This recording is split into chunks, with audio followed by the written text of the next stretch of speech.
Hello, I'm Martin Tugwell. I'm Programme Director for England's Economic Heartland, one of seven subnational transport bodies in England.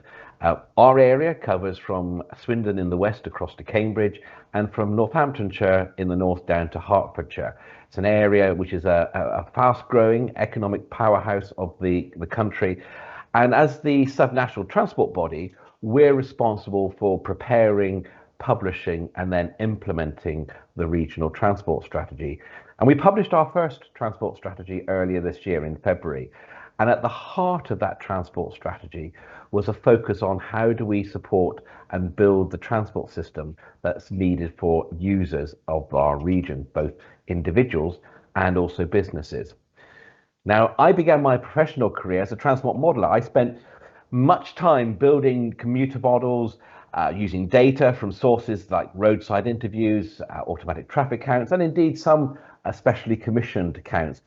And it can be quite a challenge at times to build a reliable data matrix that could be used in the model and that we could then use to calibrate the model and to use that model to test future scenarios. I think one of the things that came across quite early in my career was an understanding that knowing the area that you were looking at, knowing the how people use the transport system, having an understand of using judgment as to how we use the model was really important if it was going to be meaningful. Now, if I fast forward to the current generation of transport models and data collection, we've got techniques and capabilities that perhaps I would have just dreamt of in my early years. We've added very sophisticated methods of capturing the movements that people are making and being able to place them onto our transport models. We've been used by remote monitoring of traffic flows, and we've seen the use of tracking data from smartphones as ways of adding richness to the data that we use. But therein actually lies the challenge that we face because we're constantly grounded in the past of what's happened in the past rather than thinking about what might happen in the future. And I think when we're looking at the vision of the future, we've got to have an understanding of where we come from, unquestionably. But we're seeing some quite fundamental shifts in behaviors and travel choices. The way we access goods and services is changing. And it's increasingly clear to me that we need to rethink what data is actually meaningful as transport professionals and how we use that information that we do gather to identify solutions. It kind of feels to me like we need to go back to rule one of transport planning and recognize that travel is a derived demand. And if we think about it in those contexts, one of the outcomes of the last 18 months is that we've seen an acceleration of trends within society that, in some truths, have been underway for some time, but they've been accelerated by the need to do things differently. We've seen a continued rise in the growth of e-commerce. The failure of an ever-growing list of familiar names on the high street is perhaps testament to how we as a consumer have changed the way in which we want to access goods and services. And indeed, if we look to the future, the ability for people, for some people, to be able to access services and goods without the need to go into crowded places, well, that's going to be actually quite important for them moving forward. So we've got some quite fundamental shifts there in terms of how commerce is going to carry on. And in the same period, we've seen an acceleration of moves by many organizations, both in the public and the private sector, where we've changed the way in which we provide access to services. And after all, who doesn't value the ability to be able to do things at our convenience from our own homes, rather than having to make time during the course of a busy day, perhaps? And so what I think this kind of suggests for me is that there are changes here, changes that actually we need to think about. If I said to you 18 months, 2 years ago, that it would not only be possible, but it would be desirable to do a lot of consultations with doctors online, therefore reducing the need to travel, in fact, avoiding the need to travel, it perhaps wouldn't have been dismissed as wouldn't be considered to be possible or practical. And yet now that kind of approach is seen as being quite fundamental to some of the things moving forward. And of course, as well, what we've seen in the last few months is a fundamental shift in attitudes amongst many organisations, again, both in the public and the private sector, towards the use of remote and flexible working. Now, as I said, these trends aren't new. They've been with us for some time. But what we've seen is we've seen them being accelerated in response to the need to do things differently. Now, just to be clear, I'm not suggesting that we're seeing the death of travel into the future, or indeed that there's not a future for our town centres.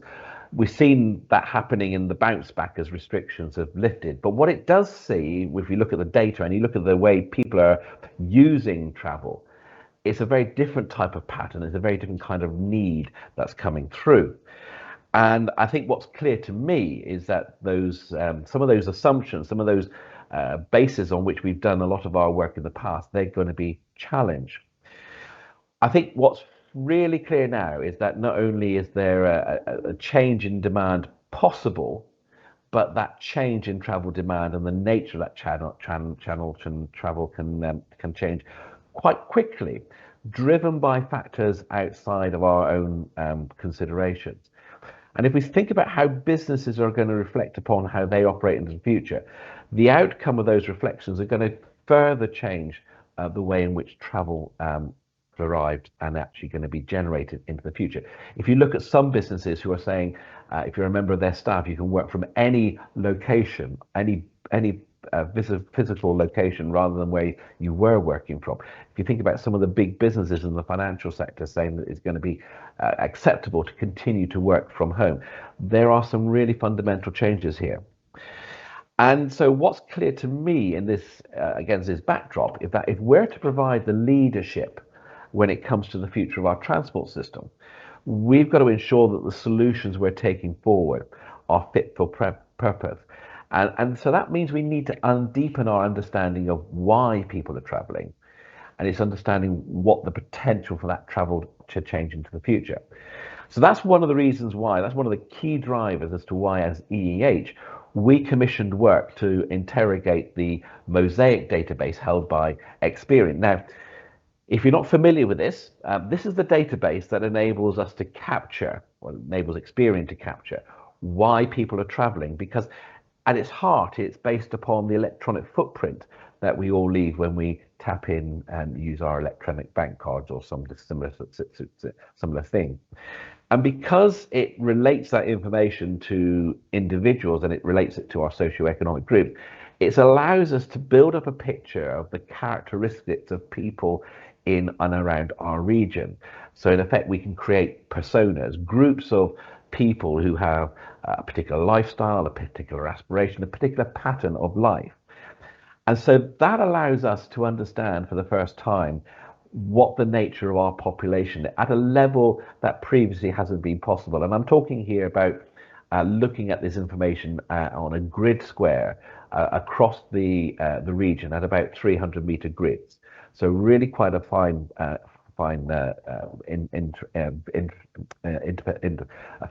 view of what we're doing.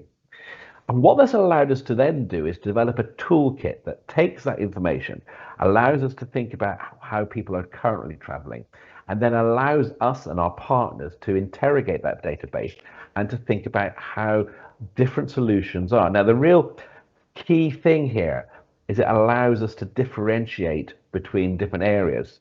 So we're moving away from assuming that just because we're looking to promote active travel, the solution in Cambridge is going to be the same as it is in Bedford, or it will be the same in Northamptonshire. It's different groups of people, different personas, different lifestyles, different aspirations, different choices, and that need to be reflected. And the data allows us to actually understand this. So having understood that, we can then start to understand the opportunity for change. For example, I talked earlier about how online consultations with doctors are going to be perhaps the way forward in the future. Well, now, if we understand the nature of the population, if we understand the age group, if we understand how they currently travel, we can start to understand if there's a shift in the way services are delivered, if online consultations becomes the norm, if online teaching becomes a much bigger part of the curriculum, then we can start to understand what the implications, what the benefits might be of those changes in terms of future travel need. Now, what we're also doing is using this toolkit to start thinking about how that then may impact upon travel more generally. So we know the picture of our economy, we know the makeup of our economy, the types of businesses we have, the types of offices, the types of services they're providing. And if we start to combine that insight, the insight on the economy, together with the insight around people, personas, we can start to get a picture for the first time of how changes in the way in which we work will impact upon travel demand in the peak hours. Now that's quite fundamental because those existing travel patterns have been changing and continue to change. And indeed they need to change because we know that the pattern of travel we had pre-pandemic just wasn't sustainable in the long term. And so using these different data sets, this insight into personas, this insight into the business community and the business profile, we can start to build a better understanding of that fundamental question as to why people are traveling. And we can start to work with our business partners and our local partners to understand what is the kind of future do we want for our local communities and our local businesses. And what do we need our transport system to do in the future? And that's quite a radical change because it's shifting it away from looking at traditional approaches to thinking about outcomes, thinking about what we're trying to achieve in a place in terms of the social, the environment, and the economic opportunities. And I'd go one further and say we'd have to start thinking another level of types of data as well, because we need to look beyond our transport, our own little transport bubble, and we need to kind of make sure that what we're doing reflects the plurality of our society. So we know that factors like age, like gender, ethnicity, culture, our physical abilities, our socioeconomic group, our education, all of these factors have influences on the choices we make, not just in travel, but in life more generally. And so in addition to understanding this picture of personas, and in addition to understanding this picture about the economy, we also need to understand a lot more about the diversity within our community. Now, all of this might sound quite cutting edge, but if we step back for one moment, it's exactly the approach that underpins so many of the tech entrepreneurs that have developed systems that offer us bespoke services and products. And we've often talked about the aspiration to be able to get our transport system focused on the user, to be able to deliver and offer services. And that's possible if we start using this data insights and doing things in a slightly different way. Now, for England's economic heartland, how we're pulling this together is we're using this approach to underpin the work we're doing on our program of connectivity studies, where we're working with local partners to understand the challenges in our area, to identify what outcomes we're looking for, and then to use the data insight to develop a list of solutions that addresses not just the current travel, but also supports the delivery plan growth and does it in a way that delivers that net zero carbon requirement. All of this says to me that we've got an opportunity to do things differently. Now, when I was president of CIHT, the Chartered Institution of Highways and Transportation, I chose the theme for my year of Shaping Tomorrow Today. And that was a real reflection on the key role that each and every one of us has to play in planning, delivering, and then managing the transport system. Data and data insights is absolutely important, but from a perspective of understanding why people are traveling and not just about understanding the infrastructure itself. Now, the pandemic, as I said earlier, has reminded us, amongst other things, how fundamental our transport system is. It's reminded us that we can do things differently and we can change things quite quickly.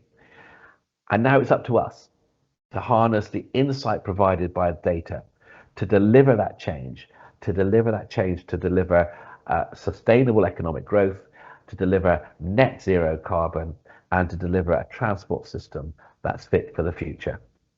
Thank you very much.